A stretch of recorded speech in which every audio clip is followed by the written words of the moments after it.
Small but mighty, adorable yet deadly.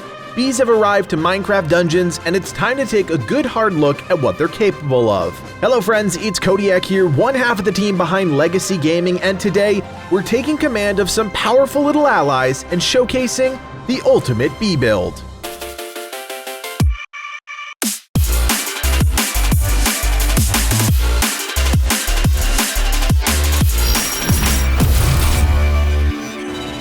Before we dive in, I just want to take a second to thank all of our Patreon supporters. If you like our videos and want to help the channel grow, consider checking out the link below and learning more about how you can donate to Legacy Gaming. By now, you should have run across at least one bee-themed item in Minecraft Dungeons. With the release of Creeping Winter, the Mojang team focused on two particular themes: dodge rolling and bees. Now don't get me wrong, rolling is great, but who doesn't want to take command of an army of winged assassins? I know I do. To kick this video off, let's talk about what the bee build is and what it isn't, so you have a fair understanding of what you're getting yourself into.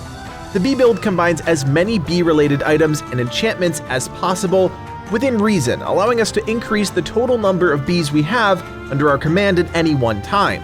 Bee builds play much slower than most standard builds in the game, because it relies on the bees doing the work, not the player. Bees are incredibly powerful, but we sacrifice a lot of our own damage potential and utility by focusing on increasing the bee cap. This is really important for players that are used to being aggressive. Playing like that with this build may possibly work, but you're losing out on the biggest advantage you have: the bees. Bees can deal incredible damage, but they can also take damage, which is why they're so powerful in overwhelming numbers. Much like summoner classes in other games, bees are the most effective tool you have to kill enemies and to protect yourself from being killed. To start off, let's talk about weapons and armor, the core of any build in Minecraft Dungeons. The real gold standard here is the unique beehive armor that gives you a 30% chance to summon a bee when hit. Obviously, the goal isn't to be hit, but you can use this to your advantage if you're smart. The normal version of the armor, the bee nest armor, works just as well. You just lose out on the AoE healing factor. In terms of enchants, well, there really is only one option here: Tumblebee, which, at level 3, gives you a 100% chance to summon a bee per roll. Now this caps at 3 as well, but just looking at the armor alone, we already have the potential to summon 6 bees. But things get even better as we shift gears to talk about weapons. A lot of you may think that the bee stinger is the right choice here, but I'd actually argue that it's the wrong one. Because the enchant is baked right in, you're only getting access to the first tier of that ability, Busy Bee, which only grants players a 20% chance to summon a bee on kill. What you're really after is a fast melee weapon that has Busy Bee available. At tier 3, this will give you a 40% chance to summon bees on kill. This is a much more effective way to summon the bees than the bee stinger, so keep your eyes peeled for uniques that may fit the build. Shifting gears to ranged weapons, this choice is really up to you. I love the new Corrupted Crossbow, which comes with the Dynamo enchant baked right in, but you can really use whatever you'd like.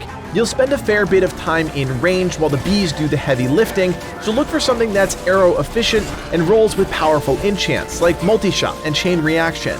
The more arrows you can fire off, the longer your bees will stay alive, so use them as your frontline forces, but don't forget to thin the herd from the backline.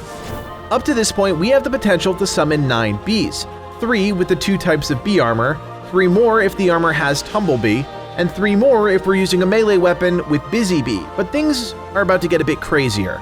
With the Creeping Winter DLC also came a new artifact, the Buzzy Nest.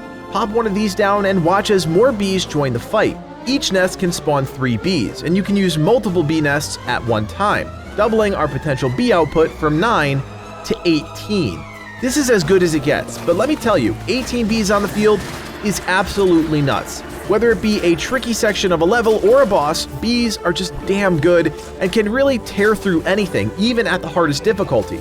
Because we're relying so heavily on these artifacts, it's not a bad idea to look for armor with the cooldown enchantment. I would argue that the Buzzy Nests are the single most important aspect of this build, and if that means sacrificing bee armor for other armor with Tumblebee and cooldown, it's absolutely the right play.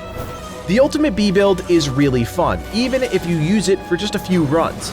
It's a complete change of pace, and sometimes that's all you need to get some new enjoyment out of a game. Minecraft Dungeons Creeping Winter took their biggest steps forward with this DLC, and I'm excited to learn more about what's next for the game. If you guys enjoyed this video and want to stay up to date with everything happening in Minecraft Dungeons, don't forget to like and subscribe to Legacy Gaming. We also invite you to check out our Discord. We just reached a new milestone, 6,000 members, so click the link below and join one of the fastest growing gaming communities on the internet. My name is Codiak, and from everyone here at Legacy Gaming, thanks for watching, and play on.